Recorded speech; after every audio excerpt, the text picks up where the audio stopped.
Sibingelele bafethu Gqamalanga nguMfundo ngokaNzuza zila eChesterville-ke namhlanje sizokwi-march and march sizonquma abafowethu laba bangale emenzweni angaphandle ukuthi njengamanje isikhathi sishayile-ke bafethu umuntu akabuyela ngasekhaya sifuna ukulungisa iy'nkinga zasegcekeni nathi kumele sishise impepho nathi sibiza ugogo nomkhulu sizobiza kaphi-ke sekukhona nina njengamanje so njengamanje-ke imashi iyahamba iqonde straight e-police station I think ikhona kuyosubmithwa-ke abantu abasubmitha imandate yabo ukuthi why kwenzeka le nto namhlanje sozungazwa ilokishi lonke so ngizoniphathela-ke amanqaphunqaphu ngizoniphathela ama-interviews ambalwa from abantu bezishola ukuthi yini inhloso ukuthi ube khona le mashi namhlanje nani niyazi ukuthi kulezi iy'nsuku-ke akudlalwa ngempela abantu bokufika bacela indlela and abanye-ke ngentela bayagoduka bayahamba njengegane sebeqalile nje bokuqala bahamba mhlawumbe sebahambile nabanye silindeleke ukuthi abanye o-president bakwamanye amazwe abaziyo nabo ukuthi banabantu babo abala e-South Africa ukuthi-ke bazoyenza-ke imizamo nabo babalande-ke abantu babo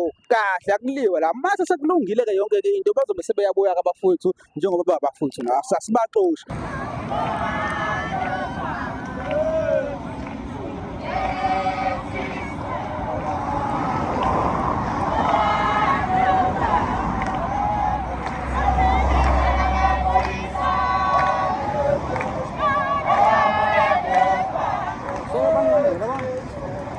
Njengalana sinemashi esuka la eChesterville siya e-police station sizokhala ngalabantu bokufika ukuthi sebaningi kakhulu elokishini ethu especially manje bayabaleka kule ndawo abashaya kuzona bagijima baza la eChesterville ngoba bebona ngazi ukuthi eChesterville ithule so nathi njengomphathi waseChesterville sithi enough is enough sebukuningi ubugebengu la eChesterville obenziwa yiwona ama-foreigners asidlisa iy'ngane ama-drugs thengisa ukudla okuney'mali ama-snacks aphuma iy'mali bafaka ama-rubosi into ongayazi nje ey'tolo zabo laba abaqashe endlini bahlala nga-5 emzini eyodwa so nje sekukuningi nje eChesterville asisabafuni sesiphethwe yibona kakhulu sibona sebegcwele badlula thina abamphakathi waseChesterville so nathi sesothi nje enough is enough icela basihambele babuyele emazweni abo ngoba vele njengoba bela e-South Africa abanawo isho abanawo amaphepha ukuthi babe la emzweni lethu ngemvume umuntu ukutshengisa i-passport athi la i-passport mina ngazi ukuthi uyovakasha leyo ndawo ukalela isikhathi esithile uphindele emuva bona bavele bakutshengisa i-passport athi umuntu nginemvuma ngoba ngine-passport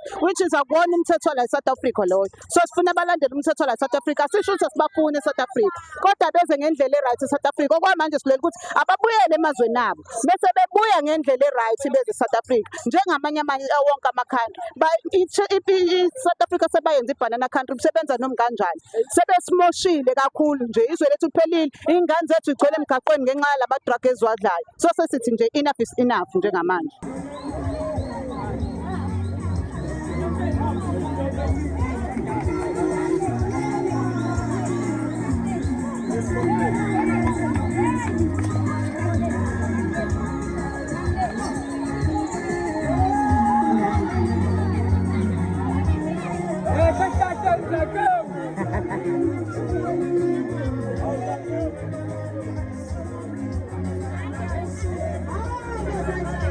Baba sabingelela baba. Ngiyabingelela insizwa ngakithi njani nina? Siyaphila njani baba? Ukhuluma nesihlahla somndebele singahlala zinyo. Ngithi ngahlala eqhumamahlo. Usemanhloboni indleke sejuba ngahlala ehlathini saziuba. Shiphushungile abo kodwa budedengu phela babela bawudala. Mina ngugebhezi lomsunu insizwa ngakithi. Umantombazane kusala amaphende ngiqabule engquthweni. Ngoba unkobe yomsunu sokuhambela emsamo. Ongazi uzala inhloboni yengane.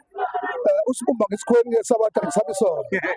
Manje insizwa ngakithi njengoba sila size eChesterville mina ngisuka eNdwedwe ebukhosini bakashangazi ngimele uZulu njengoba ngila asihlukumezi bantu asingeni nasendlini zabo asingene ey'tolo kodwa siqhuba imashi nje yokuthi sikhombise ububuhlungu nezinto ezenzeka kuthina ayengekho right asihlukumezi abantu bakwaMozambique abantu bakithi labo nje kuzothiwa amashiyangane ngoba babehamba noshaka besemabuthweni uma sifike kini kuwumsebenzi kodwa utshwala ubukhiphe ekugcineni uthi lokutshwala sebewokugcina sesicela ukulala sesicela nabo kodwa sisuke sihamba ndawonye siwuZulu nathi ningi into yohulumeni phakathi kwethu esifuna ukuyilungisa sithi lapha kwethu ngoba bakithi akithi ababe semakhaya kancane abanganayo imvume abangenayo amaphepha mase babuya sesilungisane sodwa ngoba sifuna ukulungisa kodwa la silana nje ngoba sizofaka isapoti eChesterville njengabantu abamaZulu sibiziwe amaZulu. Yeah.